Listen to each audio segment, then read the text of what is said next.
Shri Kinjarapu Ram Mohan Naidu ji to reply the discussion.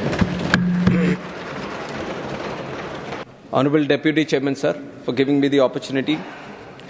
In fact, almost 16 members have spoken on this very important bill, the Protection of Interest in Aircraft Objects 2025. And the interest that has been shown by all the members, first of all, I'd like to thank them for giving all the suggestions and participating very intensely in the debates also.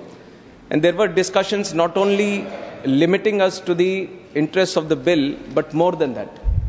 And I would like to say that this is the kind of passion that civil aviation is invoking in all the members of the parliament or also the citizens of this country today. And the kind of progress that we have seen in civil aviation in the last 10 years, definitely I'd like to put it on record that it was not an easy task.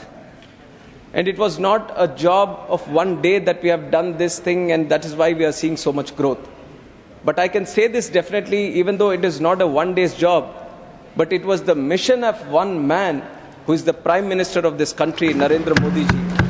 From 2014, since he has become the Prime Minister of this country, the kind of support, the kind of vision with which he has encouraged and moved civil aviation in the country, we are able to grow so much, and we have now proudly say that we are the third largest domestic civil aviation market in the whole world.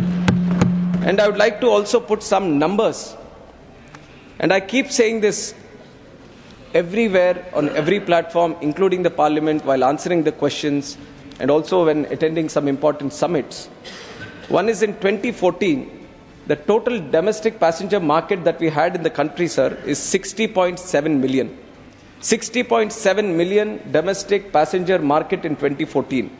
And where we stand today in 2024, 161.3 million. More than double we are seeing passenger growth in this country. And if you add international passengers also, what was 43 million in 2014, we are now at 66.8 in 2024. Number of aircrafts in the country, around 359 used to operate in 2014. Now we have 840 aircrafts operating in the country, making 4,000 journeys across the country every single day. And you look at number of airports. Just now some members have also highlighted that number, which is 74. 74 airports in 2014 to a staggering number of 159 in 2025 and still counting. This is the kind of growth which no other country in the last 10 years would have witnessed. Many countries are similar to India in this financial stages. Some are having very similar conditions. But the kind of growth that India has seen is because of the vision and the mission of one man, that is our Honorable Prime Minister Narendra Modi ji, sir. And the year-on-year growth that civil aviation has seen, 9.7% CAGR. Many departments tried to achieve this growth, but this we can proudly say that civil aviation has achieved this kind of growth. And the mission behind the drive for our Prime Minister has also been one mantra, which is Hawai Chappal se Hawai Jahaj ka safar. Many people have spoken about it. They might have different minds on why we are talking about it.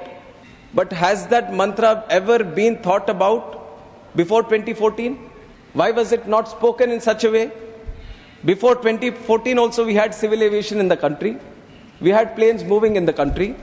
We had aspirational citizens of the country who wanted to dream about flying in the airplane. But it was only after Narendra Modi ji has come into picture that he has envisioned that civil aviation shouldn't be an exclusive way of travel.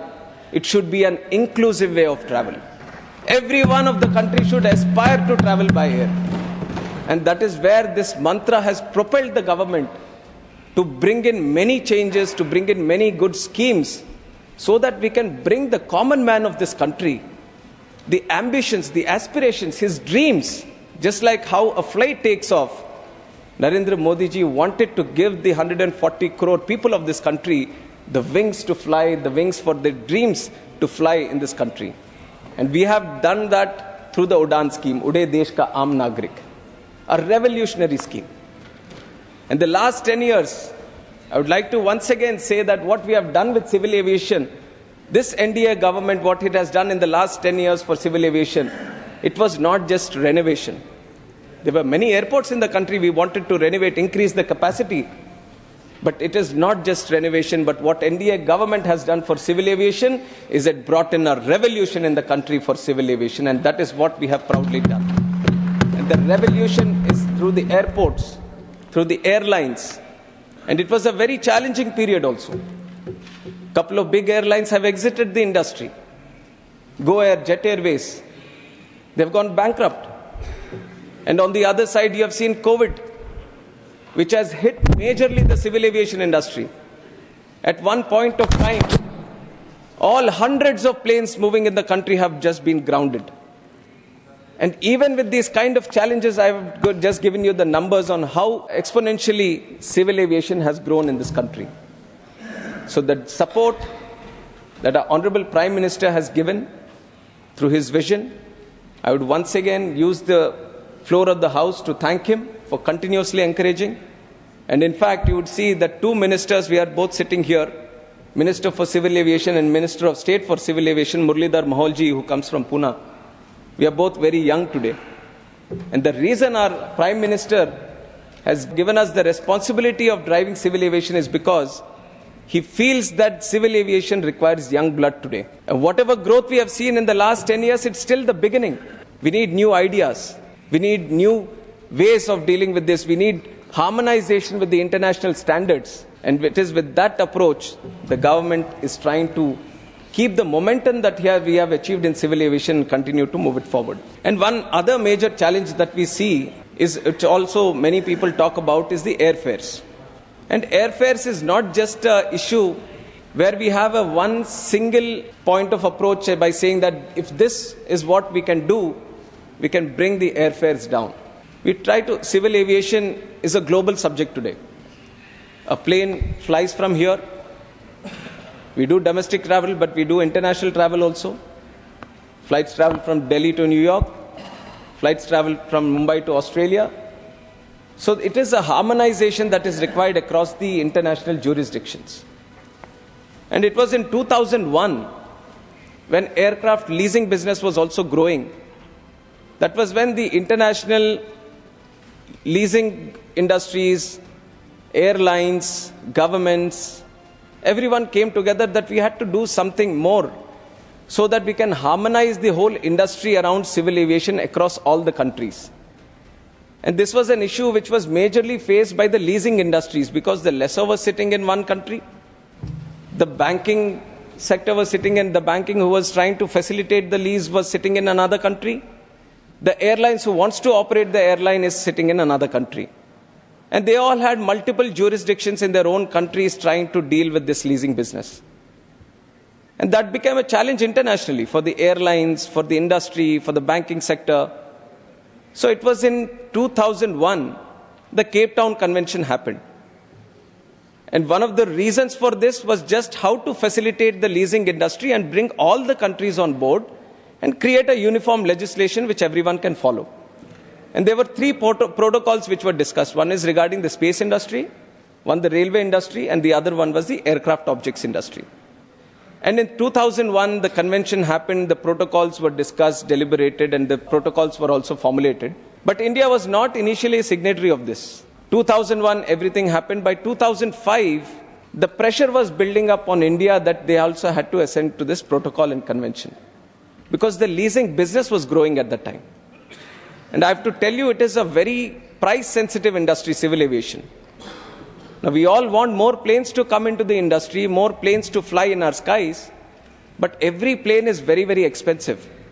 For you to purchase the plane yourself as a company, it puts a lot of financial stress on your own balance sheets.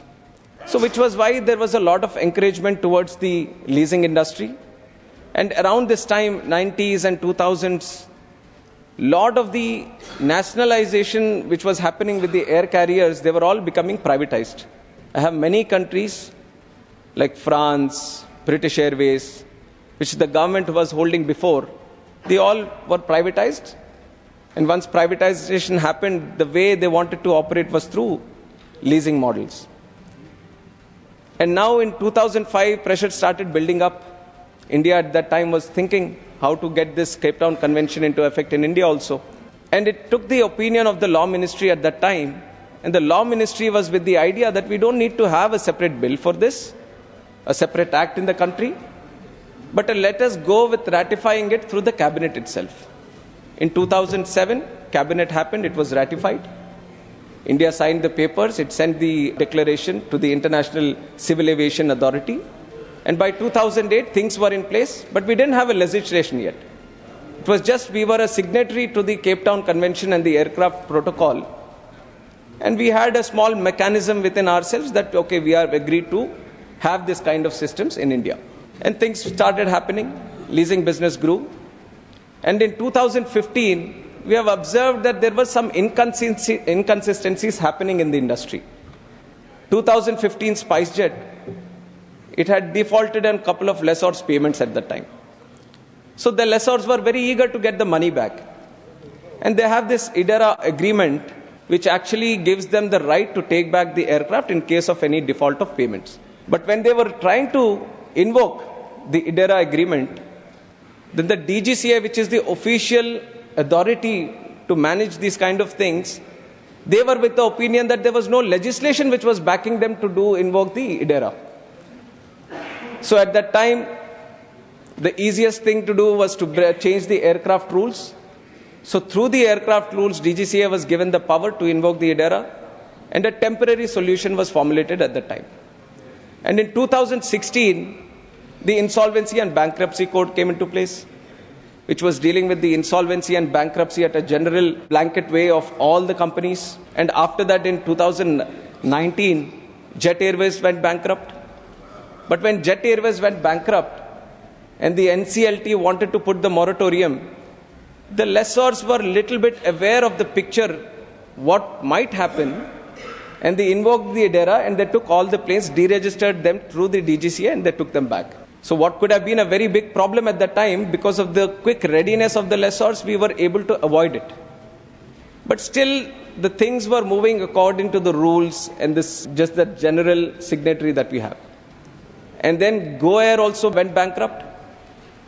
When Go Air went bankrupt, the NCLT put a moratorium, and it said this time DGCA won't get the planes deregistered. So many of the planes which were supposed to be taken back by the lessors were sitting on the ground. They were not being able to maintain the aircrafts. So there was a general loss the industry had felt.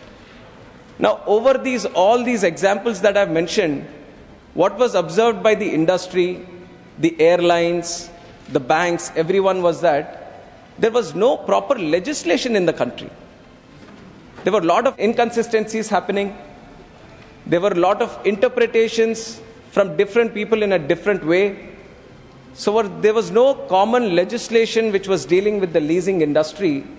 And what this whole thing has led to is that a drop of Cape Town Convention compliance index, which is being maintained by Aviation Working Group across the globe, where more than 400 stakeholders are part of it.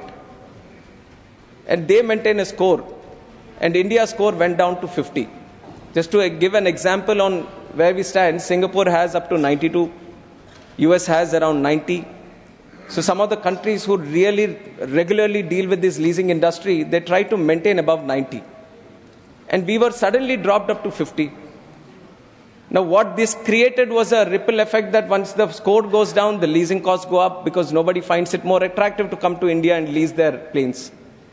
Now if the leasing costs go up, if you want to lease more planes, it becomes more hard on you to lease these planes. And if you have more hardships in leasing these planes, you'll have less number of fleet operating with the kind of demand we are setting on the other side in the country. More demand on these planes itself for having the passengers travel on them, and then the air prices also rise up. So everything is all interlinked with one and another step. So that is why the whole reason we are bringing this act is to give force of law to the Cape Town Convention and the protocol. So that is what, if you see the majority of the act also, other than giving it the force of law, it contains the Cape Town Convention, it contains the aircraft protocol, and the declaration which we are signing, abiding ourselves to both the convention and the protocol as a signatory to International Civil Aviation Organization. That is the major gist of this. And if you look at the airlines also, their comments on how they feel about how this leasing industry business is going on. Air India, upon the enactment of this legislation, we improve India's compliance score in the AWG's outlook, making Indian airlines eligible for CTC discount, which will significantly reduce leasing costs by approximately 8 to 10%. So once by getting this act into place, you're reducing the leasing cost by 8 to 10%. Now, these are the costs which are going to trickle down to the passenger and the airfares also. That is why this becomes very, very important for us. Indigo also. In absence of legislation, it might be possible that other lessors may reduce their exposure in India or increase their pricing further between another 5 to 10% over and above and to the increase of 15%. They also have a very similar picture in mind. Akasa Air, in the absence of legislation, lease rates may increase by an additional USD of 15,000 per month, and SLB gains drop by an additional USD 1.5 million per aircraft over the already higher rates. So they all are indicating that if you don't have the legislation, you're basically paying high rates and you're at a disadvantage from the other countries.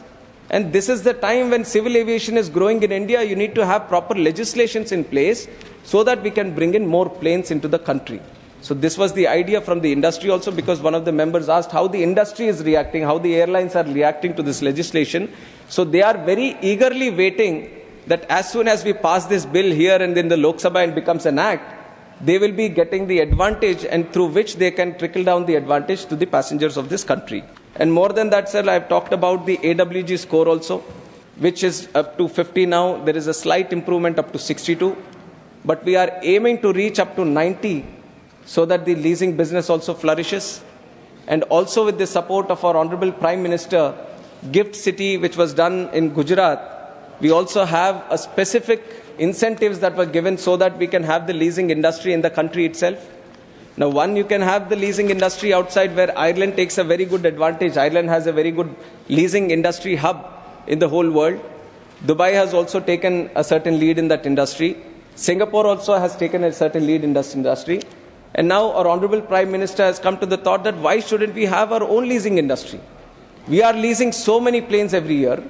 I've talked about 840 planes operating in our Indian skies. 86.4% of those planes are in the leasing model today. The airlines are preferring to go into the leasing model. Now, when they lease, they go to other countries and lease. Now, when you go to other countries and lease, there is a forex trading also happening. So you are losing out on that. The costs add up in the forex also come down basically onto the passenger. So our Prime Minister has thought we should have the leasing industry here. And based on that, many incentives have been given in the Gift City, like exemption on income tax for the sale of equity shares of IFSC entities involved in aircraft leasing, subject to specific conditions, exemption of dividend income for units engaged in aircraft leasing at the IFSC, 100% tax holiday for first 10 years of operations. So many of these incentives have been clubbed together so that we can encourage the local industry to also cater for leasing business. And through this, we have done many significant strides also, sir. 33 aircraft leasing entities have been registered by January 31st, 2025, leasing 146 aviation assets, including 75 aircrafts and 71 engines. So we have made significant progress in this industry. But everywhere, when we talk about leasing in the Indian landscape, everyone was requesting that when are we going to have the legislation? Because no matter how far you travel down this road, always the roadblock that they seem to face, or the doubt, the confusion that they seem to arise, was because of not having the legal backing to this kind of legislation. So this is what we aim to bring through this act, sir. And many... Both. We are not differentiating between Indian and foreign leasing companies. But this is going to definitely give a boost for the Indian leasing companies also. Because the Indian leasing companies, just now Sanjay ji has also mentioned, for the Indian leasing companies, anyway, the whole backing comes from the banking industry. That's where the money comes from. And even for the banking industry, for them to see how to support this industry, because for them risk is also involved, And for them, it is important to have a legislation in place. Because unless without the legislation, they just can't be on the just how the industry performs. And one other example, sir, the SARFAESI Act 2002, securitization and asset reconstruction of financial assets and enforcement of security interests. This SARFAESI Act does not apply to aircrafts. So again, there was a need for some act to give that backing so that the banking industry feels that they can be a little more profitable in entering into the aircraft business. So the CTC bill, which is this bill, it is intended to give protection to security interests by which financiers, which are like the banks, will be comfortable in financing aviation assets also. So there is a multiple benefits that we are getting just by giving a legal force of law to the whole Cape Town Convention. And through this, we also see that the whole leasing industry is also going to increase. And there are a lot of requirement from the airline side also, just like I have mentioned, how they all want to improve the leasing business in the country, sir. And many different things which are dependent on the leasing, just like how the sale and leaseback model, which is another part of the leasing industry, how the airlines also, they are trying to purchase the aircraft first, and then they sell it, and then lease back from the same guy. And this is a model which our Indigo has been successfully operating today. And out of 397 aircrafts that they have bought, 350 have been put under the SLB model, where they have sold these 350 back to someone and then leased from there. So this also industry and the leasing processes that are gaining momentum, they all are needing this kind of act in place. And definitely this is going to give a lot of push to the whole civil aviation in the country. And on top of this, sir, many other questions have also been raised during the discussion of this by many of the members. And one important one is how does it deal with the inconsistencies with the insolvency and bankruptcy code, because that is the major relation this one has. Now, IBC code in general deals with the insolvency and bankruptcy of companies. They have the NCLT and they have a certain way of dealing with it. But now with aircrafts also coming into that ambit, it created a lot of confusion for the lessors who wanted to lease their this thing. Now, a simple way of explaining it, what was happening before, if not for the bill, now if you are trying to rent a house from an owner and you are due to someone who you have to pay someone some kind of money. Now, if you are not paying, the person who you owe the money is going back to the owner of the house and asking him for the money. Now, this is a strange combination that has arisen because of the insolvency and bankruptcy code in respect to aircraft. So there was supposed to be some kind of clarity with the airline industry. And that is what we have brought in through the CTC bill. And this is going to create a lot of clarity on how the whole leasing industry should function. And also, especially when there is a problem of insolvency in the country regarding the airlines, then this bill can come into effect and there is a period of 60 days, 2 calendar months, within which you can settle all the dues and the lessors can take their planes back, which is rightfully their owned. So it was very important to create that kind of differentiation between the insolvency and bankruptcy code and the Cape Town Convention, sir, and that is what we have done here.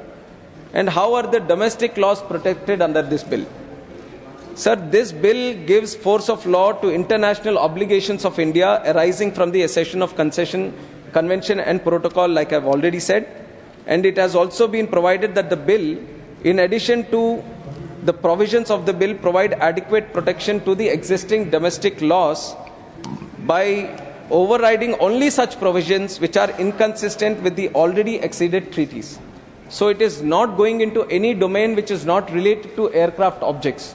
Only when the aircraft objects come into place, only then this bill will come into effect. Now, insolvency and bankruptcy code deals with many bigger things. So we are not entering into all the things that insolvency and bankruptcy code deals with. We are only saying whenever there is an aircraft object coming into place, only then this bill is going to prevail, and this bill is going to look after the things on how to deal with the aircraft objects.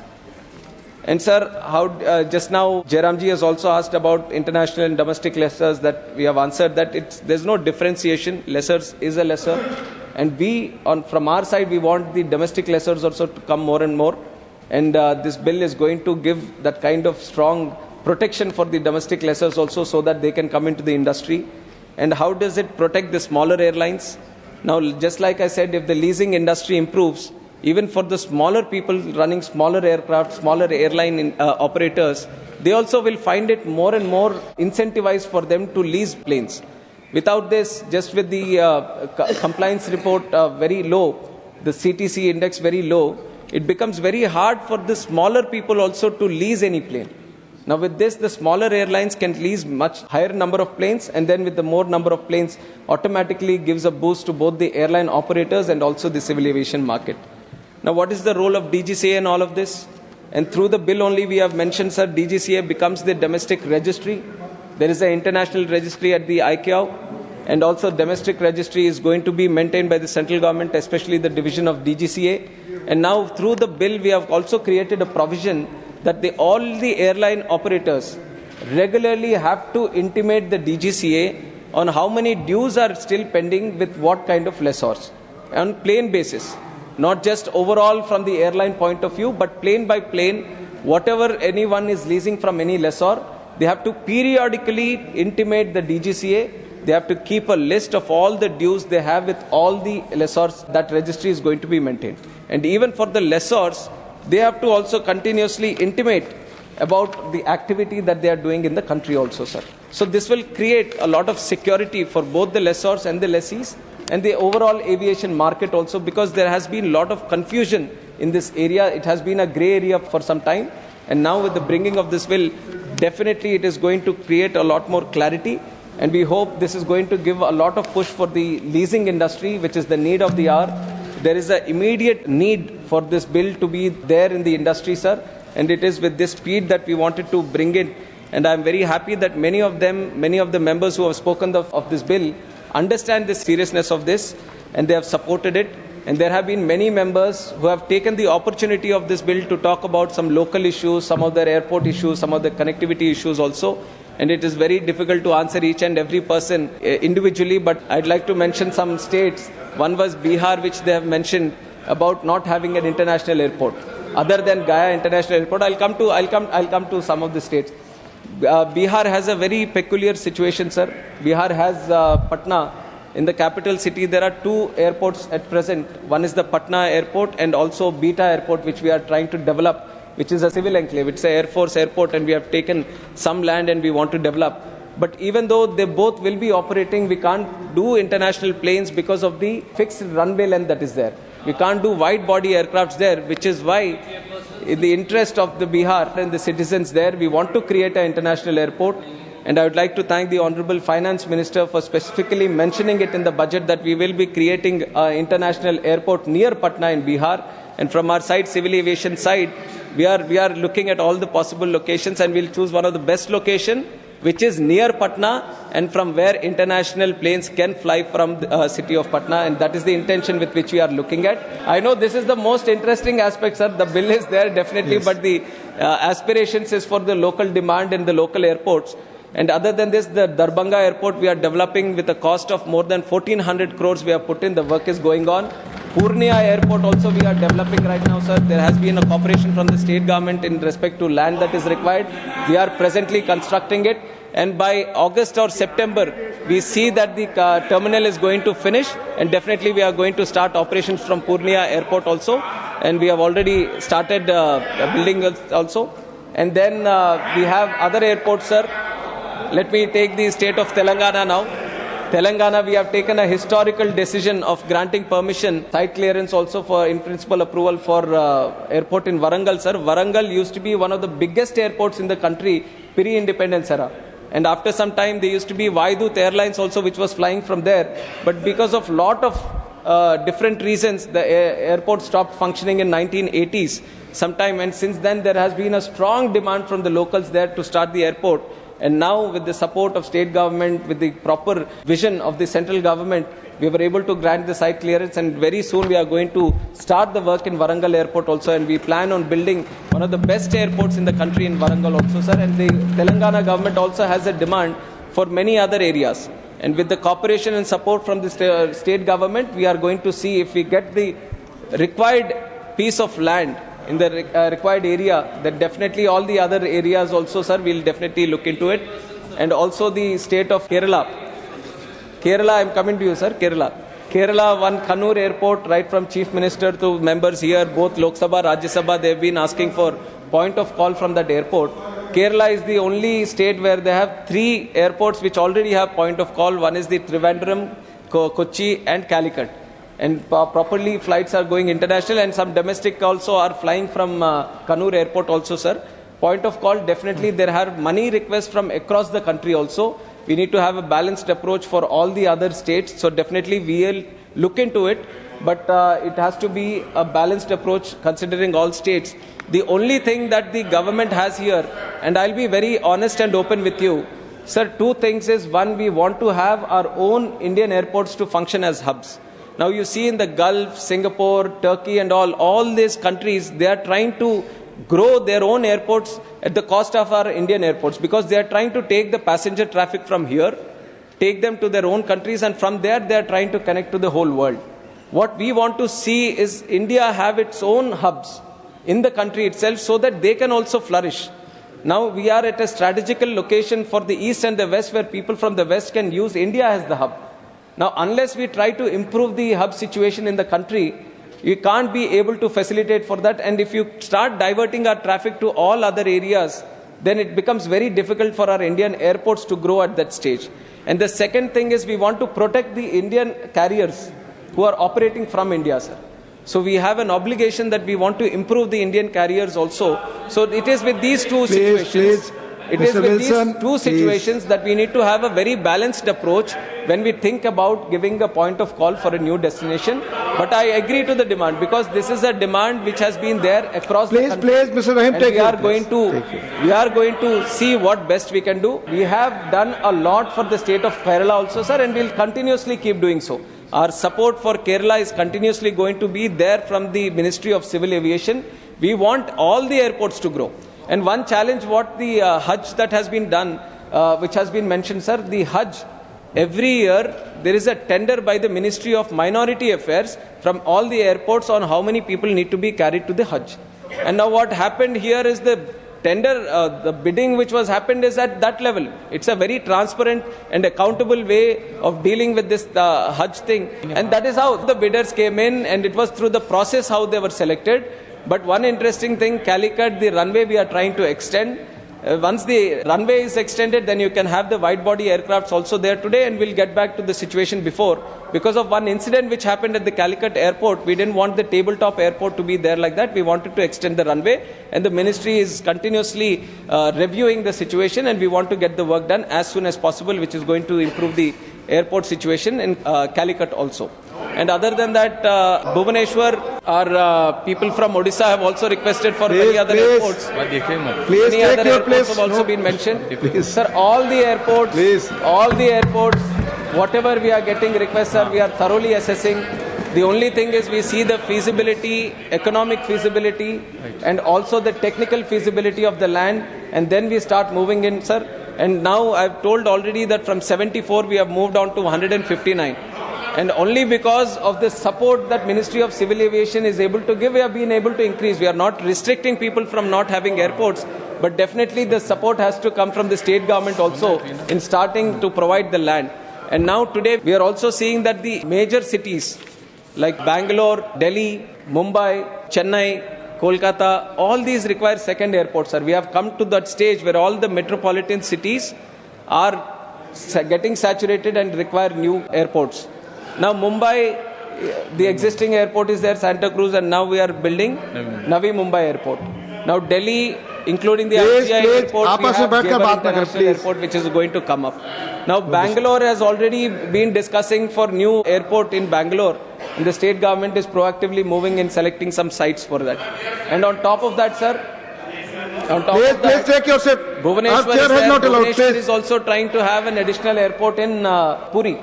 So they have selected some land and they are trying to move in Puri. Chennai also, Parandur airport is also coming up. Now Calcutta, West Bengal, I would like to make a request that Calcutta airport also needs another one right now, being a metropolitan city and a very important city in the country. So the state government should look at having an alternate airport, a second airport which caters for the city of Calcutta, because that is very much required today. Unless you start moving into that direction today, unless you start providing that land, it becomes very difficult in the future. So like just how other metropolitan cities are moving in that direction, I would request states and the governments there to thoroughly look at this. Yes. This is a requirement not just for today but the future also, and I would use this forum to request through the members to their respective states to definitely support the idea of creating more airports. And sir, we are with the idea that in the next 5 years we can build 50 more airports. And I would also like to thank the Honorable Finance Minister. UDAN scheme, what has been there for 10 years from 2016 to 2026, because of the way it has revolutionized and democratized air travel in the country, we have extended the scheme for another 10 years. So from 2026 to 2036, we are going to see an expanded UDAN scheme through which we want to build 120 new destinations in the country. And we want to make 4 crore people travel under the UDAN scheme, which is going to be much more access, which is going to give much more access to the citizens of this country. So we have grand plans coming in the future also. And to achieve this, we require the support of the state governments also in providing the land, in trying to acquire the land. So if the states can be proactive in this area, then definitely from the central government and the Ministry of Civil Aviation, we will provide all the necessary support. We don't see any politics in this area. We just want the country to thrive. We just want the country to become the number one in civil aviation, not just in terms of hub and connectivity, but also in giving accessible, comfortable and convenient travel to the passengers also.